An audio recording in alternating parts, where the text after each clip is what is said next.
राज्यामध्ये हवा, पाणी आणि आरोग्य या तीन गोष्टी महत्त्वाच्या असतात आणि या मूलभूत महत्त्वाच्या. हवा आता क्लायमेट चेंजमुळे आपल्या हातात राहिले की नाही शंका आलेली आहे.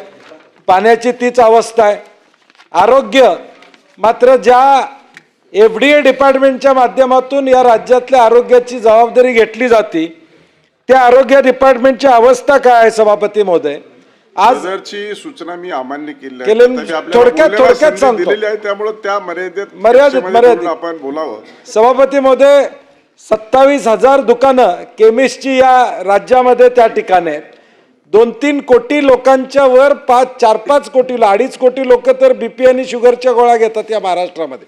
5 ते 6 कोटी लोक किमान सगळी औषधं या ठिकाणी घेतात आणि म्हणून केमिस्ट या राज्यातला अत्यंत महत्त्वपूर्ण घटक या राज्याच्या आरोग्याच्या दृष्टीने आहे. आणि सभापती महोदय, याच केमिस्टच्या संदर्भातल्या कारवाईमध्ये आज या राज्याच्या इतिहासात आता मुश्रीफ साहेब इथं थोडे सगळ्यात जास्त सिनियर दिसत आहेत. मंत्रालयात धाड पडणं हे कधी आमच्या या ठिकाणी ऐकवण्यात नाही आहे. ACBची धाड ही मंत्रालयात कधी झाली आम्ही ऐकलेलं नाही, परंतु मंत्रालयामध्ये आणि अँटी करप्शन ब्युरोची झाड सभापतीमध्ये कधी होती? आपण इथे खातं सांभाळलेलं आहे. मी 6 वर्ष खातं सांभाळलेलं आहे. कानावर गाठल्याशिवाय मंत्रालयात ACBचे लोक जाणार नाहीत. एवढी स्वतंत्रता असेल ACBला तर मी ACBचं मनापासून अभिनंदन या सभागृहामध्ये या ठिकाणी करेन. परंतु आज त्याची मान्यता घेऊन रेकी करून 2 दिवस रेकी करण्यात आली. ACB कुठली तक्रार आल्यानंतर रेकी केल्याशिवाय धाड टाकत नाही. रेकी करून या ठिकाणी धाड टाकली जाते. मंत्र्यांचे OSD का PA त्या ठिकाणी सापडले जातात. पैसे घेताना प्रत्यक्ष त्या ठिकाणी सापडले जातात. त्यांची फक्त त्या डिपार्टमेंटहून या डिपार्टमेंटला बदली, याच्या पलीकडे या ठिकाणी काही होत नाही. आज तीच अवस्था सभापतीमध्ये हापकिनमध्ये स्वतः सभापतीमध्ये ज्या खात्याचे मंत्री आहेत, अन्न औषध प्रशासन खात्याच्या मंत्र्यांचं पत्र आहे. हापकिनमध्ये काही 2-3 अधिकारी खालच्या लेवलचे आहेत जे योग्य काम करत नाहीत अशी तक्रार स्वतः मंत्र्यांची आहे. म्हणजे आमदारांची नाही, स्वतः मंत्र्यांची आहे. खोटी सही केली अधिकाऱ्यांची.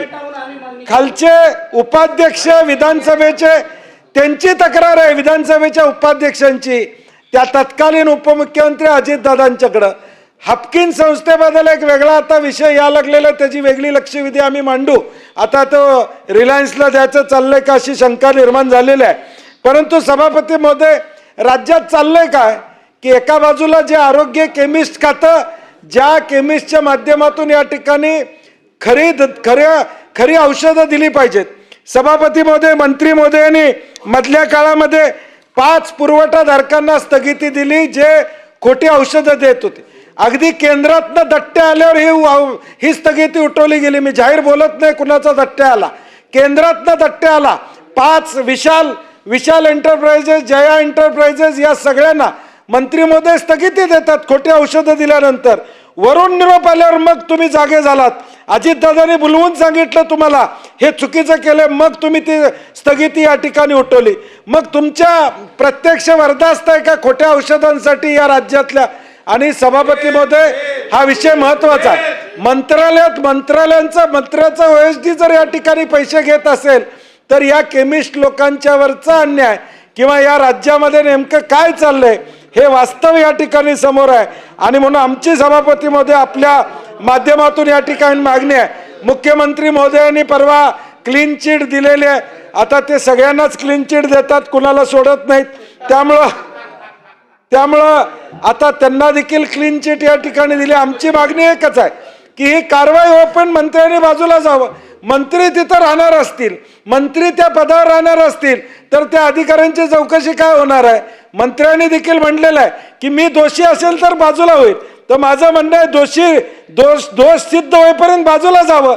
तुम्ही स्वतःहून मंत्रीपद सोडले पाहिजे. राज्यात मेसेज गेला पाहिजे, मुख्यमंत्री देवेंद्र फडणवीसांच्या नेतृत्वाखाली भ्रष्टाचार खपवला जात नाही. प्रसाद लाड हा मेसेज घालवायचा असेल, हा मेसेज राज्यामध्ये द्यायचा असेल तर ज्या आरोग्य खातं FDA खातं आरोग्याशी डायरेक्ट खेळतं.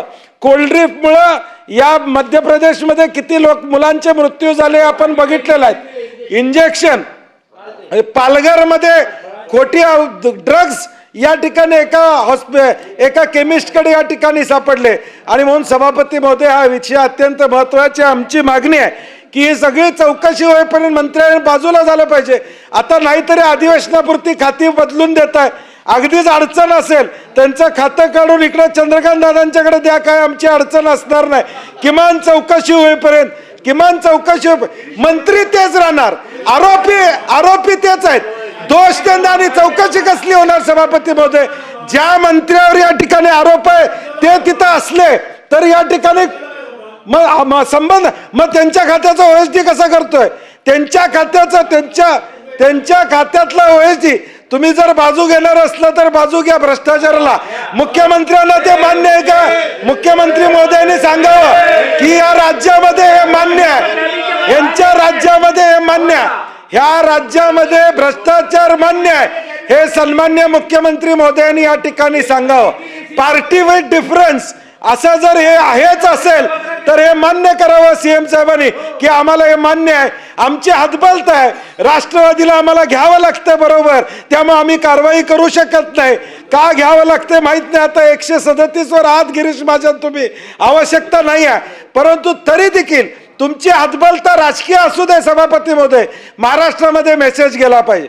औषध विक्रीवर जर पैसे खायचे, उद्या खोटी औषध आली, एखादी 10-20 माणसं मृत्यू झाली, या राज्यामध्ये जबाबदार कोण आहे?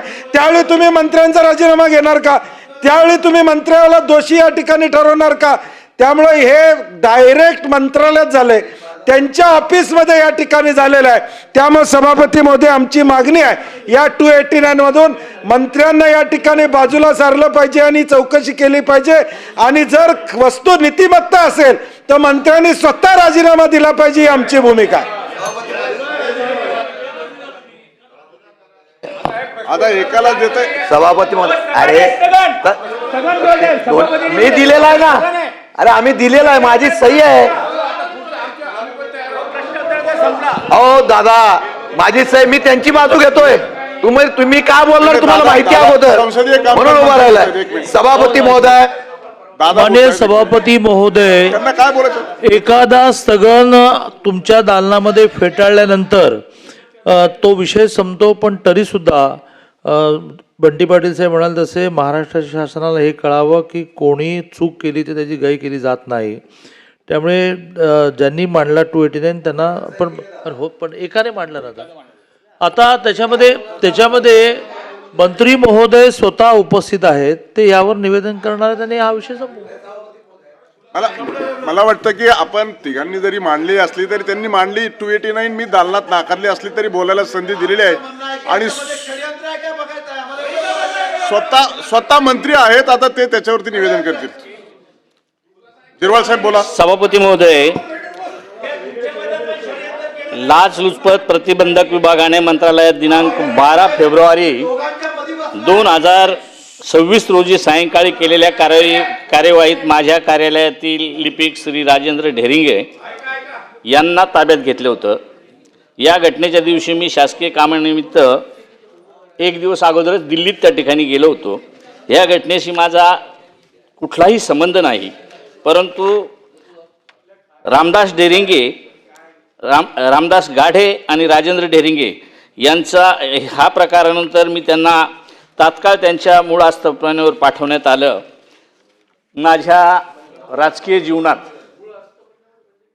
ते उसनवारी तत्वावर होते, त्यांना त्यांच्या मूळ आस्थापनेवर पाठवलं. यांना राजेंद्र ढेरिंगेंना तात्काळ ताब्यात घेतलं. राजेंद्र ढेरिंगेंना त्यांनी ताब्यात घेतलं. आजपर्यंत कधी माझ्या राजकीय जीवनात अशा प्रवृत्तींना मी पाठीशी घातलेली नाही, भविष्यात सुद्धा कधी अशा प्रवृत्तीला पाठीशी घालणार नाही. अशा जबाबदार विरुद्ध जी कार्यवाही व्हायला पाहिजे ती त्या ठिकाणी झालेली आहे. पुढील तपास कायदेशीर त्या ठिकाणी सुरू आहे. एबीपी माझा, उघडा डोळे बघा नीट.